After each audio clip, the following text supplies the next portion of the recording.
Hola, buenas noches. Bienvenida, bienvenido a este espacio de IntelliJuris.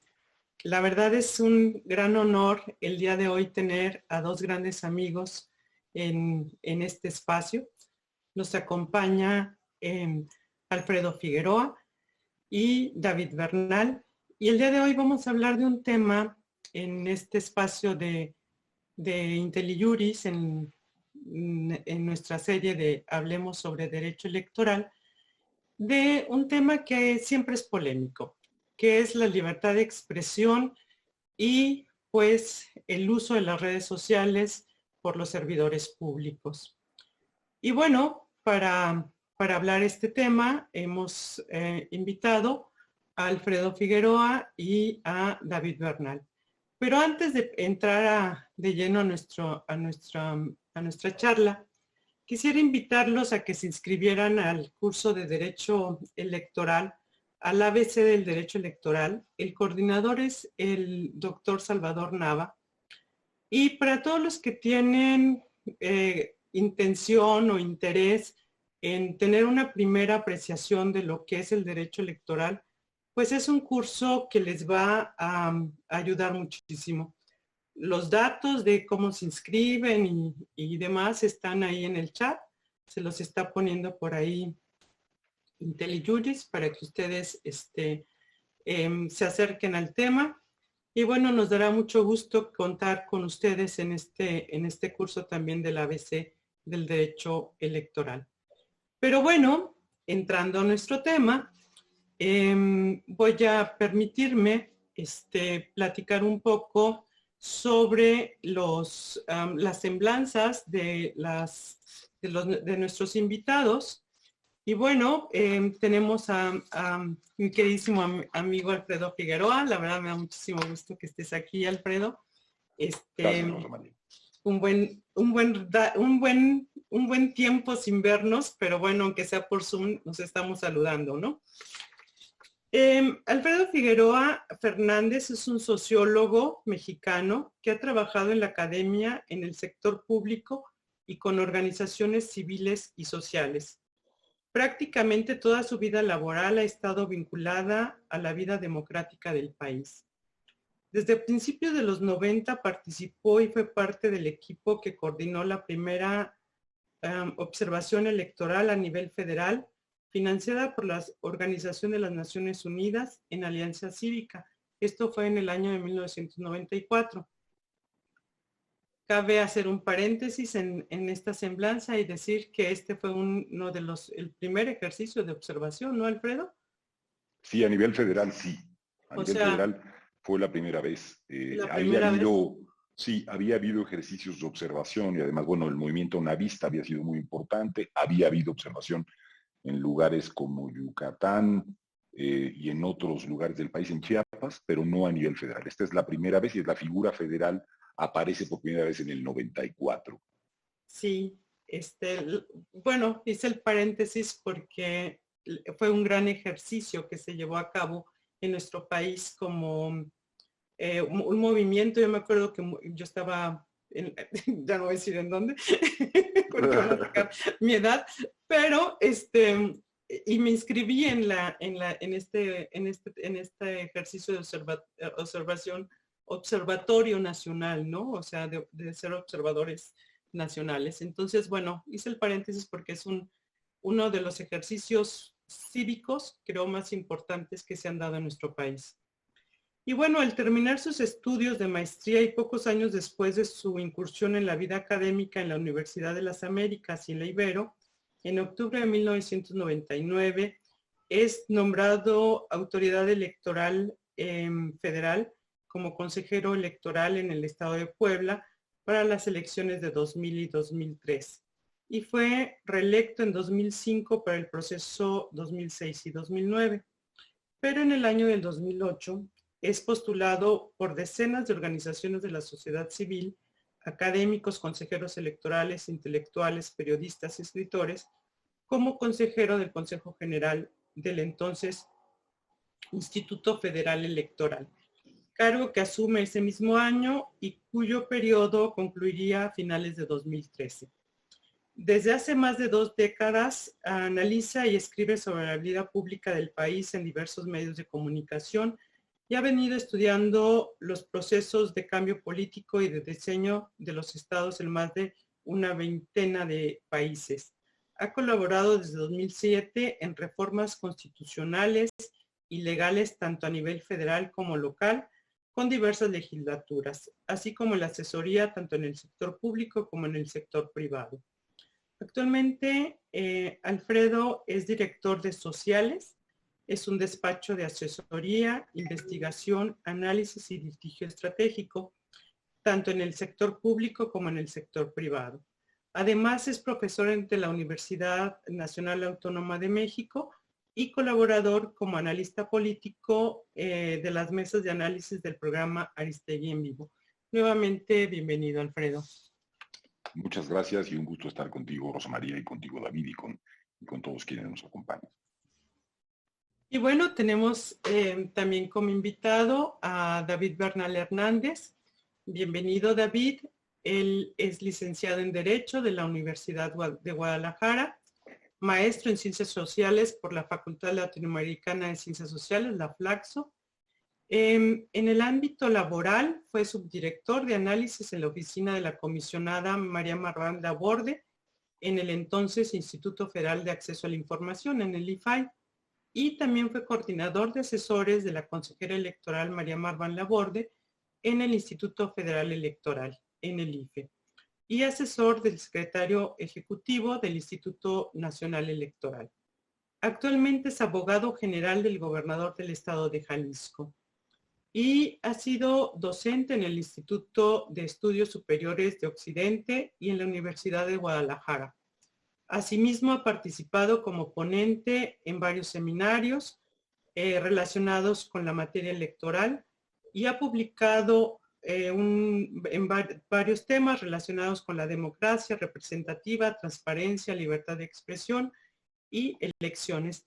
David, muchísimas gracias por haber aceptado. Sé que tenías ahí una agenda muy complicada y que abriste un espacio para estar con nosotros y en verdad te agradezco que estés aquí participando en este espacio. No, al revés, maestra, es un privilegio para mí estar con ustedes, estar con el maestro Figueroa, con ustedes, recordando algo. Me hicieron recordar algunos viejos tiempos, con mucha nostalgia y con mucho cariño, de verdad. Aprendí mucho de aquellos tiempos, de ustedes sobre todo.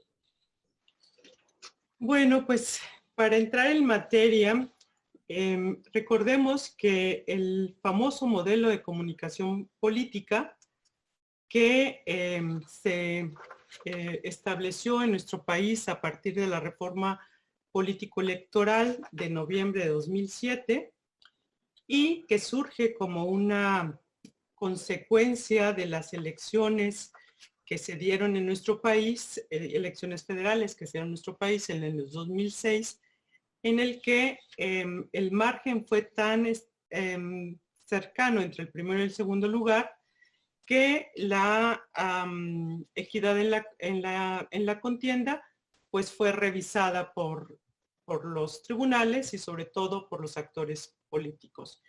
Y una de las cosas que dejaron esta experiencia del 2006 pues fue que tuvimos actores externos a la contienda electoral que pudieron haber influido en la misma. El poder económico, el poder de las televisoras, el poder también de particulares comprando espacios en los medios de comunicación, pero también el que recordemos que un expresidente dijo que ha sido el único presidente que ha ganado 2 veces la presidencia de la República, ¿no?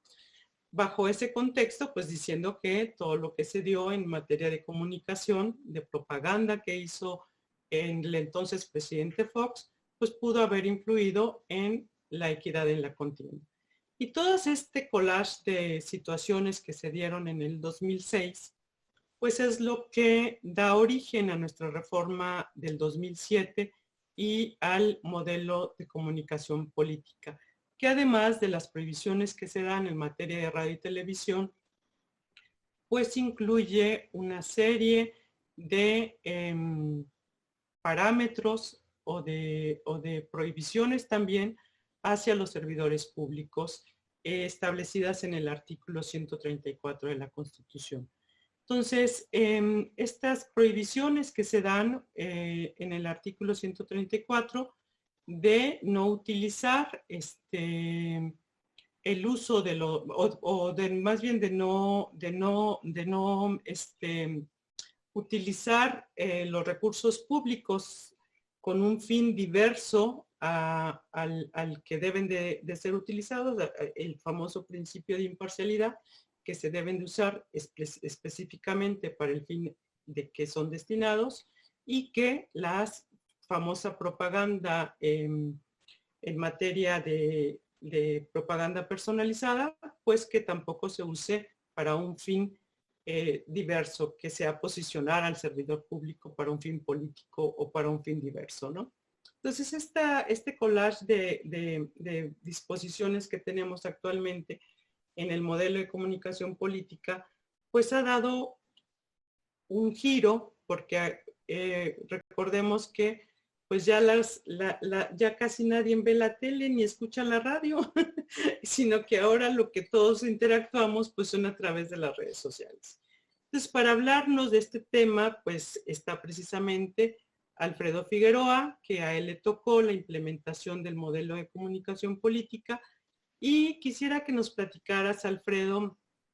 Yo di una síntesis muy rápida, pero quisiera que tú nos platicaras cuáles fueron como los principales problemas que surgieron en el momento de implementar el modelo de comunicación política, y sobre todo cuáles estos retos que se dieron, si actualmente trascienden o están presentes en las redes sociales, ¿no? Estas prohibiciones, estas tensión que se da entre la libertad de expresión y pues el preservar la equidad en la contienda, sí sigue presente en ahora en pues, estas nuevas modalidades de comunicación. ¿Cómo ves, Alfredo? Bueno, bueno, muchas gracias. Sí, entro a ese tema, aunque creo que déjame dar algunos elementos de contexto previo que creo que pueden ayudar. No voy a empezar, aunque podría, iniciar ese debate con la democracia hace 2500 años, ¿no? En la Grecia antigua.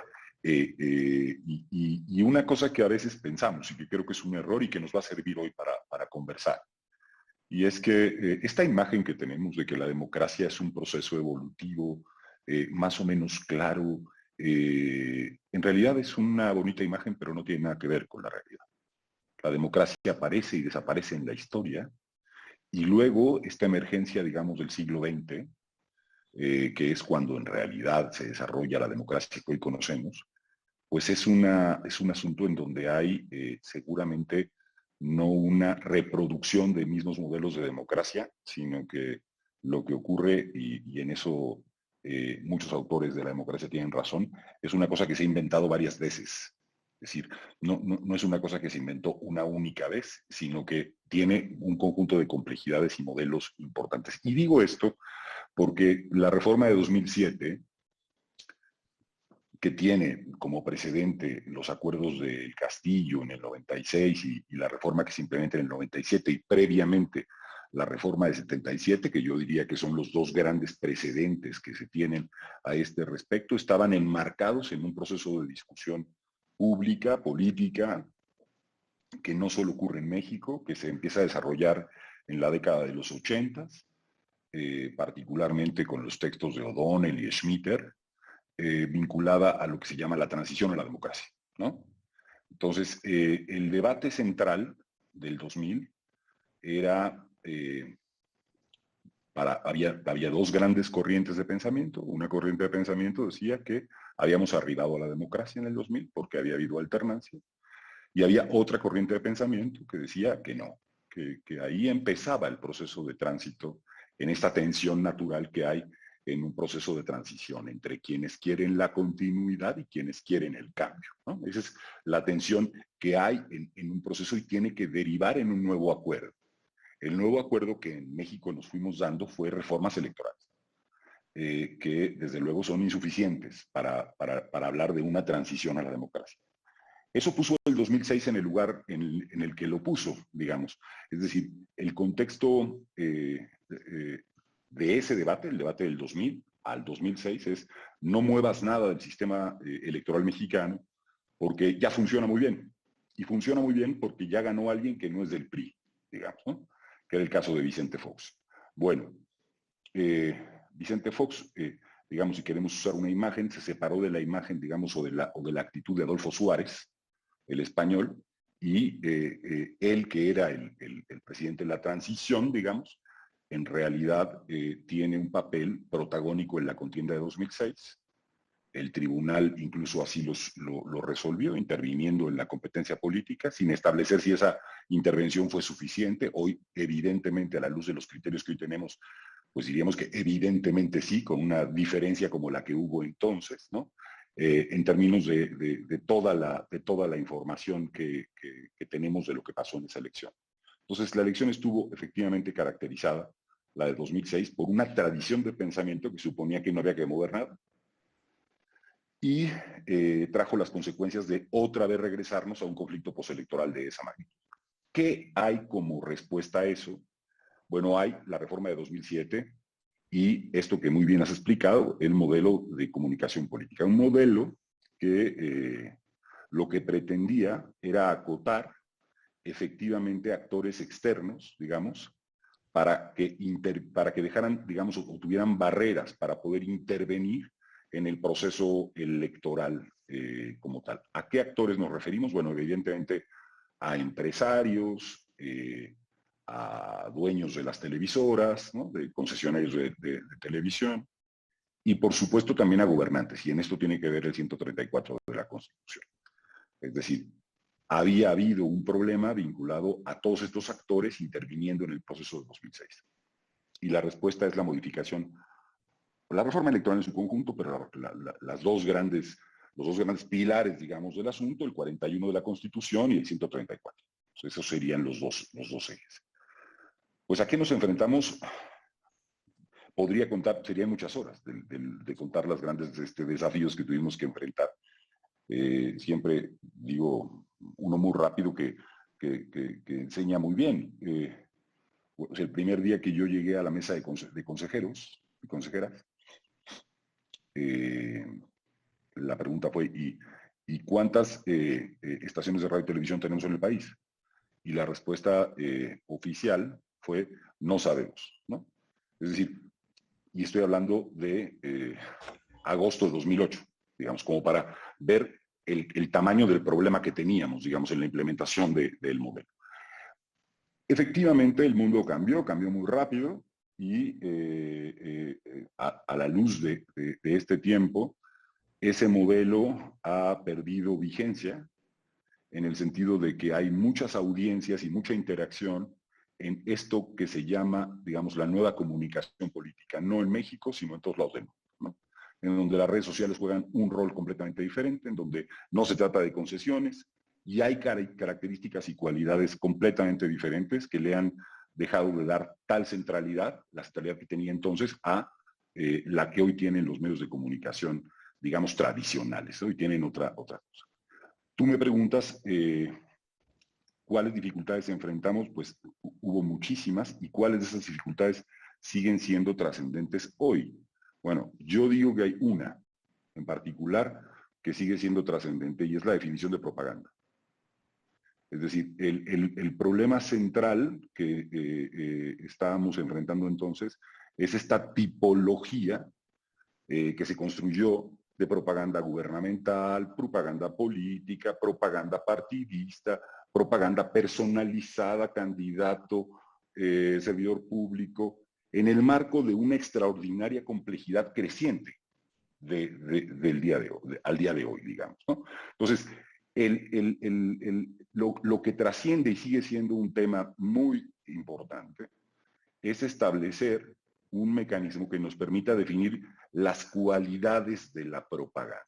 Y en este sentido, los criterios siguen siendo criterios, déjame decirlo así, anclados un poco en la norma, pero muy conservadores desde el punto de vista de cómo es que se debe de analizar la nueva complejidad. Contrario a lo que se piensa y además a cómo se hace política hoy, y ya dejo el micrófono rápido, simplemente diré que es muy compleja la realidad, digamos, de las redes sociales y de la comunicación política, y seguimos con instrumentos absolutamente insuficientes y simples para poder hacer distinciones adecuadas respecto de lo que se debería considerar esta propaganda.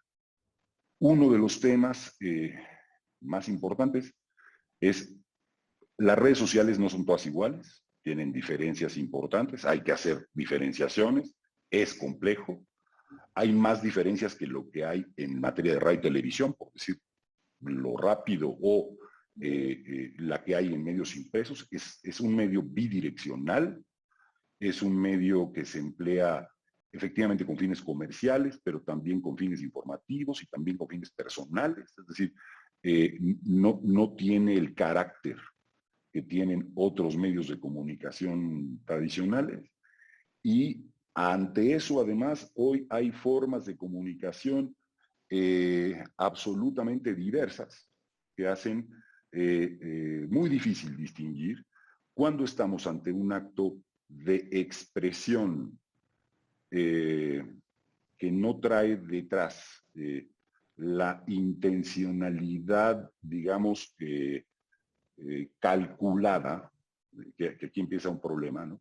De incidir mediante dinero o adquisición en una contienda electoral, y cuando estamos ante lo que se ha llamado, en términos, digamos, jurisdiccionales, un acto espontáneo. También los actos espontáneos, y aquí empieza el primer problema, son actos que tienen que ver con influir en la opinión de las personas. Es decir, la opinión puede ser considerada propaganda, depende del contexto, el momento y el sujeto que la plantea, ¿no? Empezaría por ahí. Creo que la trascendencia es esa, y creo que la complejidad es mayor, lo que no quiere decir que debamos necesariamente ir por la ruta de una mucho más abigarrada regulación en relación a este tema, sino quizá sobre una lógica de mayor liberalización de determinadas prácticas y de una mejor lectura de lo que ocurre con los servidores públicos, y la diferenciación en ese sentido va caminando pasito a paso. Ya sabemos que el tribunal no es muy ágil. El tribunal, cuando empieza a hacer distinciones entre legisladores y el Poder Ejecutivo, por ejemplo, por dar un dato reciente de los nuevos criterios. Pero bueno, dejo aquí la palabra para que no se vuelva tan aburrido y que entre David y tú misma a la discusión. Muchas gracias, Alfredo. Pues en efecto, David, como lo ha señalado Alfredo, pues el tema de las redes sociales, de los servidores públicos y el contenido que pueden difundir, si se está en algún momento ante un contenido, pues obviamente de rendición de cuentas, informativo, si puede ser calificado ese contenido como una propaganda gubernamental, o la diferencia si es un perfil privado o institucional, si tienen derecho a poner que fueron a comerse una torta, ¿no? No sé, en su red privada, o si eso ya se va a calificar como si fuera una propaganda diferente, si es que han estado mezclando los contenidos. Toda esta complejidad de las redes sociales, de los servidores públicos, ¿cuál es desde tu experiencia, ahora ya en un ente gubernamental, desde tu experiencia, qué consideras que pueda ser como un justo medio, ¿no? O qué es las tensiones a las que se enfrenta un servidor público que quiere informar en su red social, pero a la par, pues no quiere infringir la Constitución? Bueno, yo voy a tratar también de contextualizar un poquito. Coincido plenamente con lo que acaba de decir el maestro Figueroa. Me parece que un elemento central de cualquier democracia moderna, la semilla del método democrático, de la deliberación pública, pues es la libertad de expresión, ¿no? La libertad de expresión en su doble expediente, ¿no? Tanto la posibilidad de decir, de manifestar ideas, como la posibilidad de recibirlas, ¿no? De informarse de los asuntos públicos. Frente a eso, frente a ese derecho y esa obligación de los servidores públicos, me parece que la preocupación del sistema electoral en esa reforma que bien mencionaba el maestro Figueroa era generar condiciones de equidad en la competencia política. Y el otro concepto que me parece, coincido que uno de los conceptos problemáticos es esta tipología de las propagandas, ¿no? Frente al concepto de equidad, ¿no? Un concepto que ha sido pantanoso, complicado, que me parece nunca ha sido bien definido, no hay una definición como tal legal del mismo, y que ha ido en extremos, digamos, los criterios del tribunal sobre su interpretación, ¿no?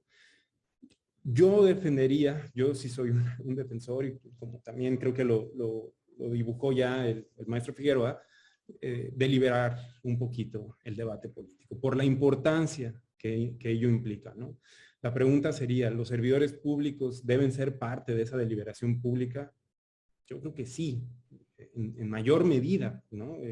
Yo creo que sí, que habría que pensar muy bien qué restricciones se les van a establecer en medios como las redes sociales o el internet, que ahorita que voy a más adelante a plantear algunas características que yo veo, ¿no? En estas redes sociales y por las cuales yo defendería quizás una liberalización de estos medios.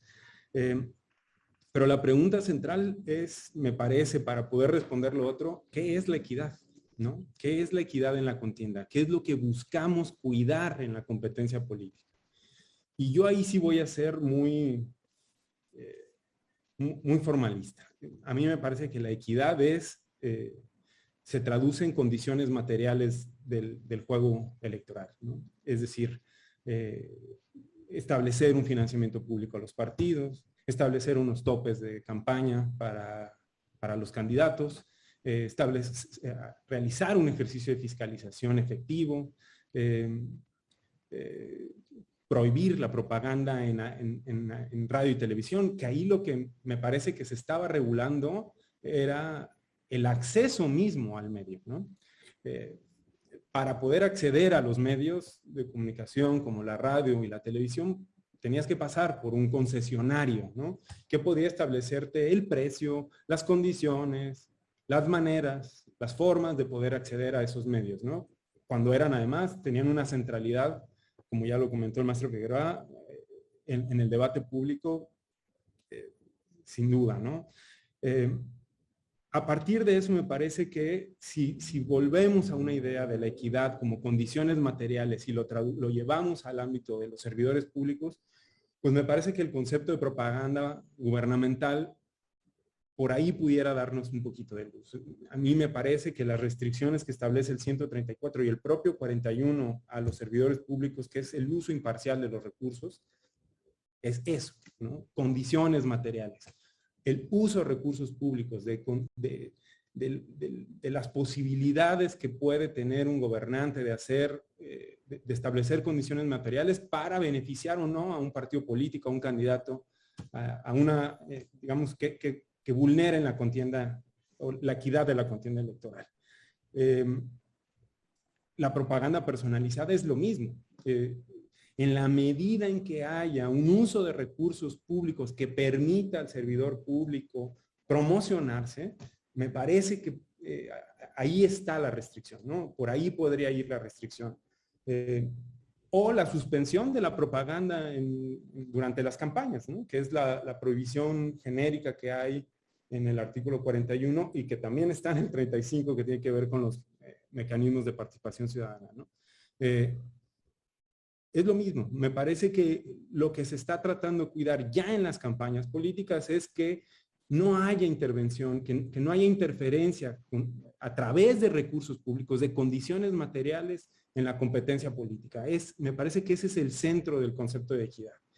Si estamos de acuerdo con eso, entonces me parece que pudiéramos establecer ciertas definiciones de lo que es la propaganda gubernamental, de lo que es la propaganda personalizada, y eso nos permitiría hacer un análisis más puntual de cómo funcionarían esta propaganda en las redes sociales.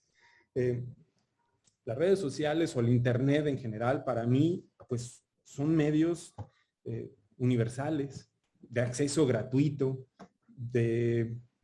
abierto, cualquier persona puede acceder, digamos, ¿no? Entiendo que hay muchas complejidades y que se puede pagar publicidad y que hay muchas formas de interactuar, pero en términos generales, digamos, si buscamos hacer una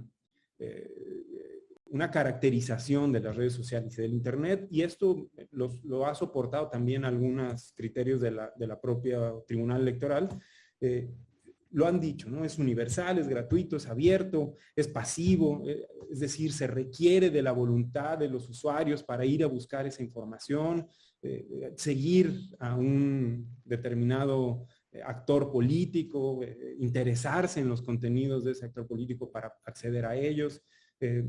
Es decir, esas condiciones, esas características de las redes sociales y del Internet en general, me parece que son la clave a la luz del concepto de equidad y de las condiciones materiales de las que me refería hace un ratito y de la posible definición de lo que puede ser la propaganda gubernamental y personalizada, las que nos permitirían ir en un camino más de liberar las condiciones y la participación de ciertos actores en la deliberación pública y en la competencia electoral, ¿no? Yo creo que esas condiciones nos permiten ir hacia allá, más que sobreregular o establecer nuevas prohibiciones en las redes sociales, ¿no? Me parece que es más benéfico para la democracia, para una democracia sana, que el debate, las condiciones discursivas sean de libre acceso, de libre circulación en medios como las redes sociales, a estarlas restringiendo. Me parece que por ahí podríamos encontrar algunas claves para poder interpretar eso. Muchas gracias, David. Pues en efecto, Alfredo, como lo plantea David, pues un tema que siempre está en tensión es la libertad de expresión del servidor público, ¿no? Si esa libertad de expresión del servidor público, ¿qué límites le podemos poner? Y también el tema, pues, obviamente, de la equidad en la contienda y si un tuit de un servidor público puede afectar la contienda electoral y afectar el resultado de una elección, ¿no? Porque tenemos pues casos en los que se ha sancionado a servidores públicos porque han puesto un tuit en un proceso electoral, tal vez en un periodo de veda, pero ante ello, este tuit, un mensaje, puede afectar a tal grado de romper el equilibrio, la equidad entre la contienda electoral, o debemos de potenciar la libertad de expresión, el debate vigoroso, la deliberación pública, sin tener tanta restricción a lo que se postea en un tuit, ¿no? ¿Qué opinas tú? A ver, la equidad tiene tres patas, digamos, para decirlo rápido. Una es la que tiene que ver con justamente el uso del dinero. Otra es la que tiene tres patas históricas en México, luego hay que hacer precisiones. Otra es la que tiene que ver con la intervención de los gobiernos, incidiendo en el ejercicio del voto libre. Y otra tiene que ver con la propaganda ahora, ya no solamente en radio y televisión, sino en redes sociales, ¿no? O sea, digamos, se tutela la equidad a partir de esos elementos. Por eso se hizo la reforma del 2014 después, con el tema de la anticipación de la fiscalización, que es una tragedia, ¿no? El sistema de fiscalización de nuestro país es trágico desde el punto de vista de su incompetencia, no solo por, o no particularmente por el tema del propio Instituto Nacional Electoral, que también, pero particularmente por todo el sistema, digamos, mexicano en su conjunto respecto de la formalidad e informalidad que hay y la opacidad que hay en el uso de recursos privados y públicos en una campaña, es una cosa que creo, contrario a lo que uno podría pensar de las evoluciones buenas, tiene regresiones también, ¿no? Y lo quiero poner ahí. Yo soy, desde cualquier perspectiva, partidario efectivamente de la libertad, digamos, de no establecer demasiadas restricciones, siempre que ese ejercicio no dependa ni del cargo que se ostenta, ni de la adquisición que como sujeto obtendría, o la compra que podría obtener, y ahí hay otra cosa que tendríamos que revisar, adquisición y compra, la famosa palabrita esa, adquisición, en relación a lo que ocurre en las redes sociales, ¿no? Necesitamos tener, es relativamente sencillo monitorear el dinero en redes sociales, en términos de una obligación que tienen las propias redes de dar información a la autoridad electoral. Es decir, es más simple que otros proveedores, por decirlo de alguna manera, que están también es un asunto mundial en términos generales, no es un asunto de proveedores de espectaculares en tal lugar, ¿no? O de bardas, ¿no? Eso es otra canción. Entonces, déjame decirlo así, yo pienso que un tuit, efectivamente, digamos, con la expresión de una opinión que evidentemente, pues, efectivamente busca ofrecer el punto de vista de una persona, incidiendo con esa intención, la de incidir o no, bueno, pues la medición de la intencionalidad es algo que ha discutido la teoría social un siglo, digamos, para saber si había intencionalidad o no. Luego, desde la perspectiva jurídica, eso tiene otras consecuencias, otros modos de ser evaluada, pero en todo caso, la intencionalidad de la opinión no debería ser juzgada, digamos, sino más bien cuáles son las condiciones materiales que permitieron esa participación. Pero también quiero hacer una previsión, y la previsión es la siguiente. Estamos ante una suerte de vacío. O sea, una vez que el modelo de transición a la democracia se rompe en México, que es algo que yo sostengo, ¿no? Que es el modelo que termina por romperse, que no termina por resolver con un nuevo acuerdo, digamos, la condición de país. Hay muchas cosas que están no resueltas fuera del ámbito electoral. Hoy, por ejemplo, tenemos un presidente que esencialmente hace un programa de televisión en las mañanas, ¿no? Es decir, esencialmente tenemos un presidente que se dedica a hacer un programa de televisión, a producir un programa de televisión y a incidir en algo que entiende muy bien, que caracteriza a las democracias contemporáneas, que es la comunicación como la relación social más importante y como una relación de poder fundamental. En eso que se llama la agenda setting, que se llama desde los 70, la agenda setting, la capacidad de influir en la agenda pública, en la agenda de los medios de comunicación, en la agenda política. Es decir, hay toda una construcción en esa dirección. Entonces, pues resulta un poco absurdo, ¿no? Comparativamente, ver a un presidente en el activismo político durante 3 años y luego indignarse por un tuit, ¿no? Es decir, ahí las equivalencias funcionales al tribunal esas que usa para todo ahora, ¿no? No le funcionan bien del todo, ¿no?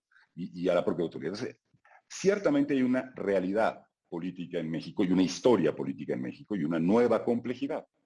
Si no ponemos estos 3 ingredientes a la discusión de nuestras normas, nuestros criterios y la manera en la que efectivamente podemos tutelar de mejor forma una competencia libre, creo que vamos a tener grandes dificultades. Y pongo un elemento adicional que me preocupa muchísimo, y es el que tiene que ver con, digamos, una ausencia incluso de una agenda pública de discusión de esto. Estamos como, a ver qué resolvió, cuál fue el último criterio contradictorio con el previo que el tribunal resolvió en su diálogo con el instituto, y dejamos al margen pues un montón de temas que son cruciales. La pregunta es, si el presidente de la República en el modelo presidencial que tenemos va a hacer el papel de jefe de Estado, cuál es su responsabilidad pública en términos del uso, en términos de los usos de los medios de comunicación a los que tiene acceso por ser presidente de la República. Y esa figura tiene que tener un tratamiento diferente al de las demás figuras. Aquí en El Salvador, por poner un ejemplo, ¿no? Hoy las democracias constitucionales no previeron que se gobernaba desde tweets. Es decir, hoy tenemos, y hablo del presidente de El Salvador por dar un ejemplo de cómo desde ahí, antes de pasar por el Parlamento, antes de tener cualquier otra discusión, hay un proceso de comunicación directa con la gente, en donde dice, para mañana los policías van a hacer determinada cosa, ¿no? Entonces, las democracias constitucionales tienen que repensarse a la luz de la comunicación nueva. Y no tenemos esa discusión en el centro. Es decir, podría parecer un tema como menor, pero no lo es. Es decir, pasa por muchos otros ámbitos y no solo por el electoral, también por el del sistema político, sistema de gobierno y las reglas de pesos y contrapesos. Ya no digo, por ejemplo, todo el tema pasa por la reelección. Estamos en los primeros ejercicios así de reelección ya masiva, en términos de cómo se juega en la reelección este tipo de procesos, por dar un elemento de complejidad otra vez mayor. Bueno, acá la dejo, pero soy partidario de la libertad en términos generales, pero sin dejar de ver el contexto en el que hoy nuestro proceso interrumpido de democracia, digamos, se encuentra, ¿no? Lo quiero dejar como muy claro, porque creo que haríamos mal si solo lo pensamos típica o idealmente. Lo tenemos que también resolver históricamente. En efecto, has puesto el dedo en la llaga. O sea, si no hacemos una reflexión sobre cuál es la trascendencia de la forma en que nos estamos comunicando actualmente y cómo el ciudadano está aparentemente en contacto directo con el gobernante, ¿no? O sea, es por ejemplo, yo puedo mandar un mensaje a mi presidente municipal y es más fácil que me conteste en la red social si me van a dar o no el servicio, a que me contesten si voy y me paro o me hago una fila para atender una solicitud de un servicio público, ¿no? Esta interacción que se da de manera como más directa entre el ciudadano y la autoridad, creo que ha venido a revolucionar la forma en que la autoridad se comunica con el ciudadano, ¿no? Pero, Rosa, déjame A ver, te quería comentar algo rapidísimo. Sí. ¿Qué pasa si un presidente de la República dice, si ustedes votan por este partido, por esta coalición, cosa que dice con mucha frecuencia, se acaban todos los programas sociales? No necesitas más caracteres que esos. Es absolutamente influyente y puede tener una consecuencia grave en un proceso electoral, en términos de ser la amenaza de una autoridad a la gente, ¿no? De una incidencia indebida, digamos, incluso delictiva, si un poco me apuras. Bueno, no tenemos lo suficiente, o sea, al final, si vamos al catálogo de sanciones, nos vamos a morir de risa de lo que le va a pasar, que es otra cosa que deberíamos pensar, ¿eh? Todo el sistema de comunicación política que hicimos no tiene una consecuencia material real contra ningún servidor público desde su fundación hasta ahora. Nada más como comentario de algo que nunca tuvo una consecuencia real. Bueno, eso es cierto. O sea, no sé qué opinas, David, pero eso es totalmente cierto. Se hace todo un procedimiento sancionador, se lleva a cabo todo un aparato, se echa a andar y finalmente la autoridad electoral no puede sancionar al servidor público. Pero quisiera que también abordáramos otra problemática que se está dando, David, precisamente, y tú lo apuntabas en una de tus respuestas, que se trasladan las prohibiciones de suspensión de la propaganda gubernamental que están en el 41, se trasladan tal cual, las copia el constituyente y las traslada tal cual al artículo 35. a los mecanismos de participación ciudadana. Y entonces ahora tenemos que se suspende la propaganda gubernamental, tanto en la consulta popular como si es que se da un proceso de revocación de mandato. Pero la reflexión es, ¿una propaganda gubernamental puede influir en una consulta popular como la que estábamos teniendo? Sí, ya no recuerdo la pregunta ya hasta se me olvidó cómo era la pregunta, pero era tan compleja que si estás de acuerdo o no de que actores políticos del pasado, o sea, esa pregunta tan abstracta con una propaganda gubernamental. Y hubo procedimientos y hubo, bueno, no sanciones, pero sí considerados como existentes las faltas de servidores públicos por haber publicado un tuit de propaganda gubernamental durante esta prohibición. ¿Cómo deberíamos de regular esto o cuál es tu opinión? Me voy a permitir hacer dos apuntes rapidísimo nada más de lo que comentó el maestro Figueroa. Por supuesto, coincido en que la discusión es mucho más profunda y mucho más compleja. Me parece que lo que está cambiando, no solamente en México, sino en el mundo, son las condiciones estructurales del espacio público, ¿no? De la vida pública, ese concepto que tanto ha sido trabajado por la teoría política contemporánea, ¿no? Creo que es ahí donde debe estar la discusión, porque eso tiene efectos en muchos sentidos de la vida pública y privada, ¿no? Me parece. Y por supuesto que es una discusión mucho más profunda. El ejemplo del presidente, por ejemplo, en mi opinión, vuelve a lo mismo, ¿no? Me parece que confirma un poco mis intuiciones. A mí me parece que lo que hay detrás ahí es un uso parcial de las condiciones materiales. Es decir, cuando habla de un programa social, cuando lo hace a través de un medio de comunicación pública, del Estado me refiero, como lo hace el presidente en sus conferencias de prensa, me parece que ahí están esas condiciones materiales que afectan la competencia política, pero hasta ahí lo dejo. Voy a la pregunta. Pues me parece completamente irracional, ¿no? Es decir, en principio creo que la intención del constituyente de establecer la prohibición de la propaganda gubernamental en las consultas, en los procesos de participación ciudadana, vaya, tiene una intencionalidad, digamos, de proteger la libertad, digamos, de la participación de los ciudadanos en estos mecanismos, pero me parece que es un completo error traer de las condiciones de la competencia electoral a la participación ciudadana los mismos conceptos, ¿no? Y bueno, lo puedo hablar con conocimiento de causa.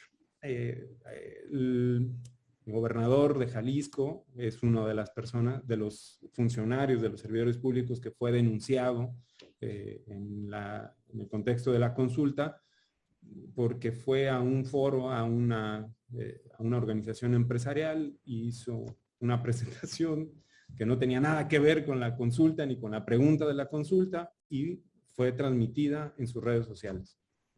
Y la sala especializada determinó que había una violación a la Constitución, intencional además, que afectaba el proceso de consulta ciudadana, de consulta popular, por ese evento. Sinceramente sigo sin entender qué fue lo que afectó, cuál fue esa afectación y qué es lo que cómo pudo influir esa participación del gobernador en un foro con empresarios que no tenían nada que ver con la consulta ni con la pregunta de la consulta, en el que no se mencionó una sola vez ese mecanismo de participación ciudadana. ¿Cómo pudo haber afectado esa participación en eso? ¿O cómo pudo haber afectado la publicación de ese evento en las redes sociales del gobernador? Sinceramente no lo sé, no lo veo, no entiendo cómo se puede llegar a esa conclusión, pero bueno, la sala especializada lo que determinó es que la prohibición está en la Constitución, se transmitió propaganda gubernamental en una red social, que, insisto, vuelvo a la problemática del concepto. No hubo un solo peso público involucrado en esa publicación ni en ese evento. ni uno solo, pero afectó, pero se consideró propaganda gubernamental y afectó el proceso de consulta.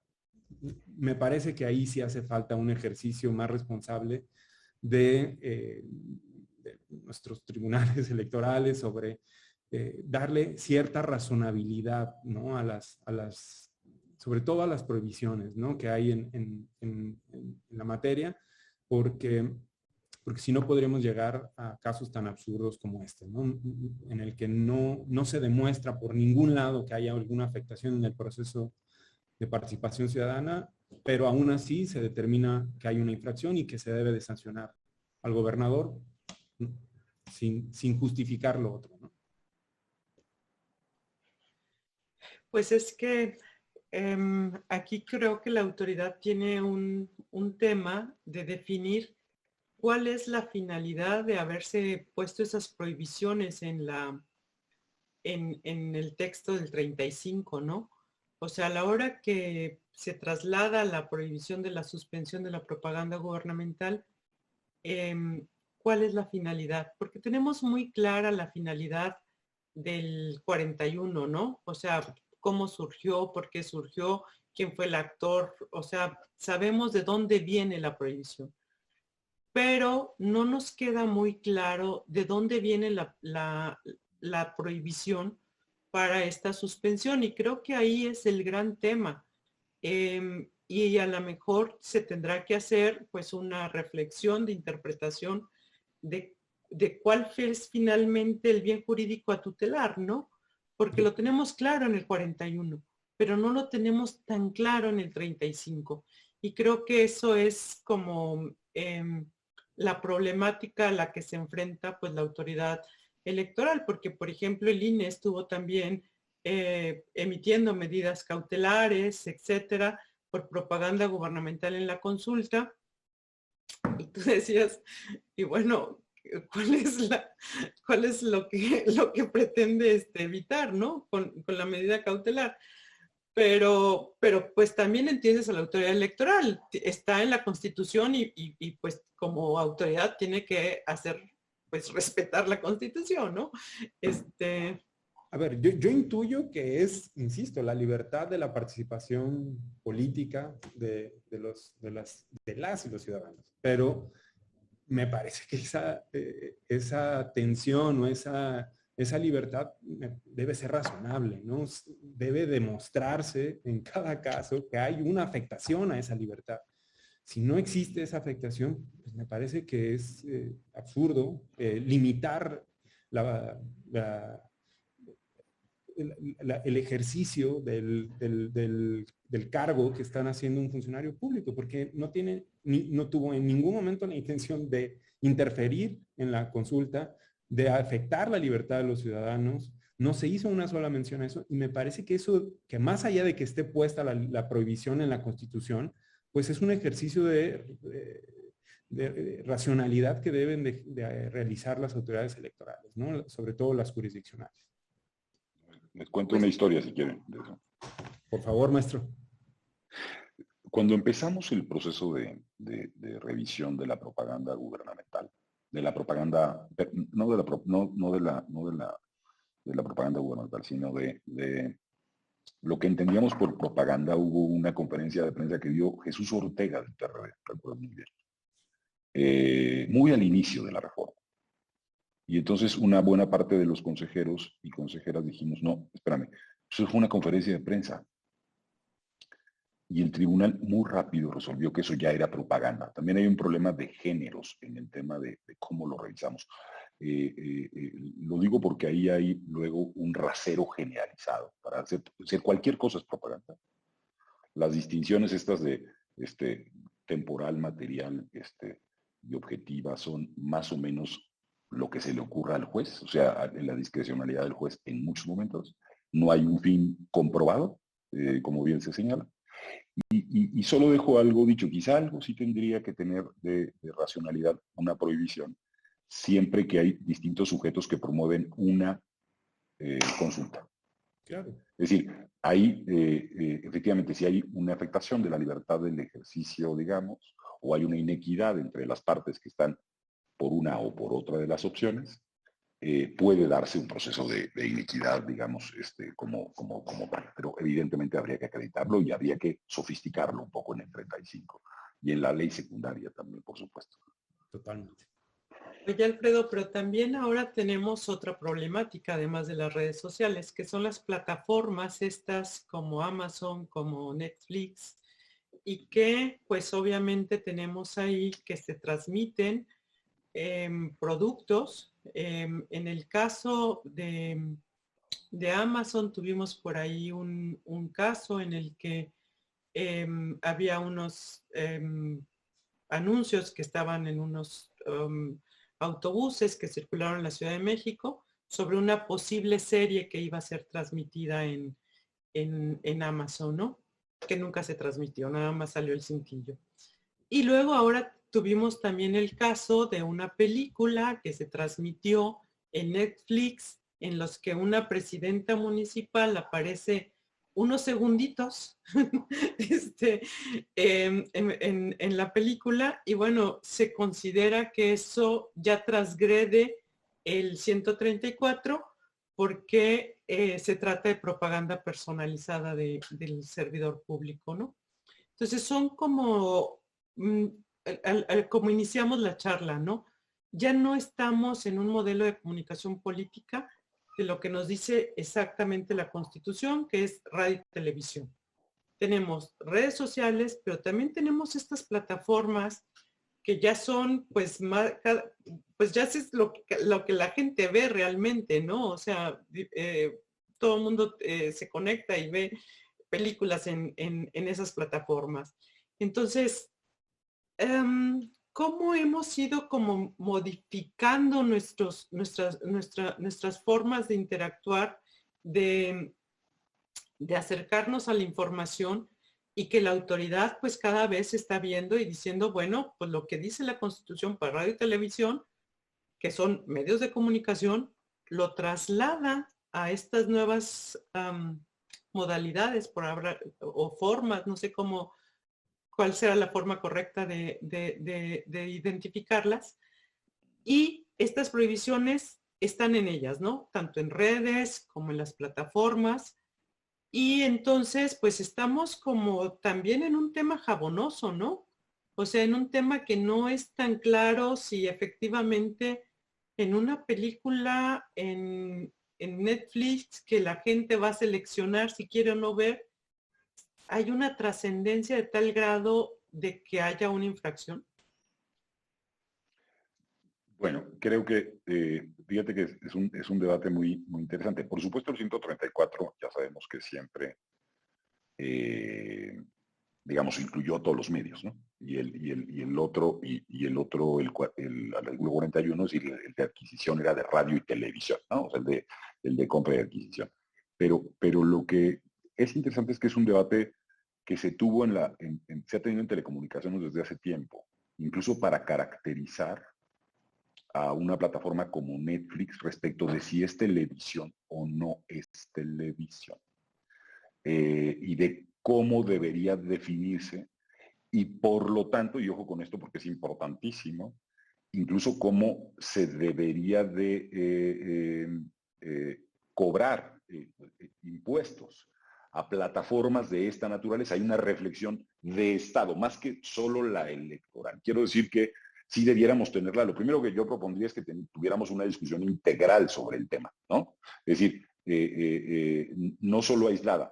Ahora, puede tener una influencia, una incidencia. Creo que deberíamos tener investigaciones lo suficientemente sólidas para poder arribar a no solamente si influyó, que es algo que siempre le preocupa mucho o nos preocupa mucho a las autoridades electorales, porque lo que estás tutelando en ese momento en una cadena de eventos sucesivos es la equidad. Pero luego, un poco, otra vez, ¿cómo se financió? ¿Cómo ocurrió? Es decir, apareció por ahí, ¿por qué? Me parece que tendríamos que tener más casos. Es diferente el asunto de anunciar, creo que hay diferencia importante entre anuncios en espectaculares de una serie que no va a pasar y que habla mal de uno de los contingentes, digamos, en el periodo electoral, al estilo, digamos, del 2006, por decirlo así, Y otra, lo que podría ser conocido como propaganda integrada, o esto que estudiamos en la vida electoral como el producto integrado, el product placement, ¿no? Creo que si se acreditan los estudios de product placement, digamos, y hoy se acreditan de muchas más, o sea, hay mucho más complejo que lo que nosotros vivimos, digamos, tendríamos que tener evidencia, estudios suficientes para poder arribar a conclusiones y no dar un poquito palos de ciego, déjame decirlo de esta manera.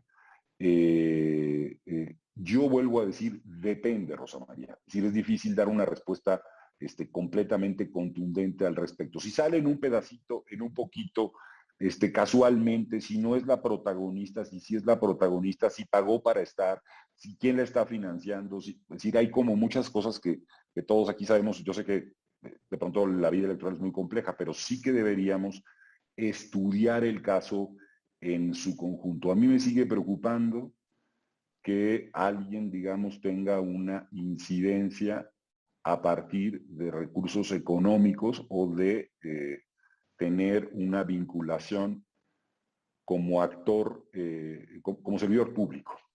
Sí son cosas que me parece que tenemos que seguir cuidando. En algunos casos, si esas dos cosas se resuelven, creo que lo demás deberíamos dejarlo correr, digamos, pero tenemos que estudiarlo con mucho más tiempo, creo que el que a veces contamos como autoridades electorales para tener que resolver en los términos que la ley nos da, asuntos de esta extraordinaria complejidad. Y por eso quizá valdría la pena algo que no hemos hecho y que yo considero que es un error de las instituciones electorales del país, que es trabajar mucho más en investigación. Es decir, no estudiamos cómo funcionan las redes de corrupción política, no estudiamos cómo funciona el financiamiento, no tenemos un trabajo dedicado a establecer cuáles son los modus operandi de eso. No lo hacemos en lo electoral, y bueno, ya no digo yo en la fiscalía ni en otros espacios, pero la corrupción funciona en red, el financiamiento funciona en red, muchas veces es desde países distantes, ni siquiera es en el país de origen. Es decir, hay muchas complejidades hoy en el mundo democrático que deberíamos poder estudiar de otra manera. Y creo que estamos como ocurre muchas veces, en lo superurgente y no en lo importante, digamos, en términos de mejores soluciones. Y el Poder Legislativo y también las instituciones académicas de nuestro país, quizá. Hasta ahí, digamos, dejaría mi comentario. Espero, lamento no dar una respuesta tan contundente en una o en otra dirección de sí o no, pero es así de complejo, me parece. Muchas gracias, Alfredo. Pues bueno, estamos llegando al final de nuestro... ¿Se puede todavía o ya no? Sí, claro. Una reflexión final, David. Adelante con ella. Yo lo que creo es que ni las plataformas ni las redes sociales son ni deben ser ajenas a la regulación que ya hay en materia electoral. Las prohibiciones ahí están, las restricciones ahí están, las infracciones ahí están. Me parece que son medios donde se pueden o no acreditar esas infracciones, justo revisando el caso, el contexto, haciendo una investigación exhaustiva y encontrando los elementos para poderla demostrar. Si yo en una red social calumnio a una persona, ¿se configura la calumnia? Por supuesto. Si en una red social como gobernador o como presidente de la República pago propaganda en periodo de veda, evidentemente pues se configura la infracción, por supuesto. Si en las plataformas hay un uso de recurso público para aparecer, para que aparezca un funcionario público, un servidor público, una presidenta municipal, y eso genera una propaganda personalizada o la posiciona frente a un proceso electoral cercano o próximo, pues me parece que también se puede configurar la infracción. Vuelvo a lo mismo o retomo la primera pregunta que nos hacía o que me hacía a mí la maestra. ¿Deben regularse las redes sociales? ¿En qué sentido sería la pregunta? ¿Como la radio y la televisión? Es decir, ¿Que se reguló el acceso a esos medios? No, me parece que no, porque, insisto, porque las propias condiciones y características de las redes sociales, del Internet, establecen condiciones más o menos democráticas para su acceso. ¿Pueden aplicar las infracciones o las restricciones que ya tenemos en materia electoral en estos medios? Sí, por supuesto. Yo no le veo ningún problema a poderlas acreditar ahí, ¿no? Siempre y cuando se haga una investigación y se demuestren esos elementos constitutivos de la infracción. Me parece que esa es una distinción que hay que tener en cuenta, ¿no? Sí, en efecto. Adelante, una última reflexión, Alfredo. Mira, yo estoy de acuerdo en general. La verdad es que cuando usamos la palabra propaganda, cuando decimos, si estamos hablando de... A ver, yo sí creo que hay un problema, hay un elefante en medio de la sala del que es difícil hablar, pero se llama corrupción política y tiene muchas formas de darse, muchas, de muy diversos modos, de muy diversas maneras. Y creo que tenemos un sistema electoral que no la está atajando y que, contrario a eso, a veces la está propiciando. Voy a poner un ejemplo, rapidísimo. Ponerle a un presidente municipal de una gran capital del país 10 millones de tope de gastos de campaña es invitarlo a violar la ley. Liso y llano. Es un absurdo que tenga un tope de campaña de esa naturaleza, porque solo se va a gastar eso en la primera semana de 2 meses de campaña. No sé si me estoy explicando. ¿Qué es a lo que voy? Creo que tenemos que tener una discusión mucho más estructural. Creo que los parches no van a funcionar. Creo que necesitamos tener una discusión más de fondo, estructural, en cosas que, repito, y déjenme decir esta palabra, complejidad. Un presidente municipal es financiado por el gobernador del estado. Un gobernador del estado es financiado, en términos de su acceso, a medios de comunicación, por un presidente municipal o por una gente que está en otro lugar o por una empresa privada. Hay muchos medios de financiamiento de lo que supone el acceso al poder y luego de lo que los servidores públicos, al tener que acceder en muchos sentidos a dinero ilegal, pues tienen muchos compromisos que cumplir a lo largo del tiempo y se hace un ciclo muy importante de estudiar en términos de siguen financiándose desde lugares ilegales las campañas y por lo tanto tiene que salir dinero para pagar esos financiamientos y luego para construir otra vez la plataforma de seguirle en la vida política. Si no le entramos a esa discusión como autoridades electorales en un hecho de Estado, creo que con nuestros criterios hacemos muchos esfuerzos, pero no lo vamos a atajar el problema de fondo, creo yo. Hasta la gran paradoja, me parece. La gran paradoja del sistema electoral mexicano, ¿no? Tratar de regular a actores que tienen muy poca responsabilidad y compromiso democrático, ¿no? Ese es el gran problema. El gran ausente del sistema nacional anticorrupción, pues es el INE. Es correcto. También. ¿No? Bueno, está muy menguado, por cierto, pobre el sistema.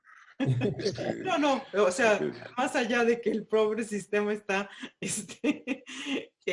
menguado, en el diseño original, el gran ausente, pues es el instituto que debería de estar presente para precisamente ver todo este tema de lo que se origina en la elección y que después se traslada en el ejercicio público, ¿no? Pero bueno, eso nos da para otra charla, para otro tema. Les agradezco muchísimo la participación. Alfredo, muchísimas gracias. David, de veras, les agradezco que estuvieran acompañándonos el día de hoy. Y bueno, muchísimas gracias a todas y todos los que nos siguieron. Hay bastantes comentarios positivos en el chat. También tenemos por ahí algunas preguntas que ya no nos dio oportunidad de presentarle a nuestros panelistas, pero que nos comprometemos a responder de manera directa. Y bueno, pues muchísimas gracias, buenas noches, bienvenidos nuevamente y muchísimas gracias. Muchas gracias. Buenas noches y muchas gracias. Un gusto estar con todas y todos. Hasta luego.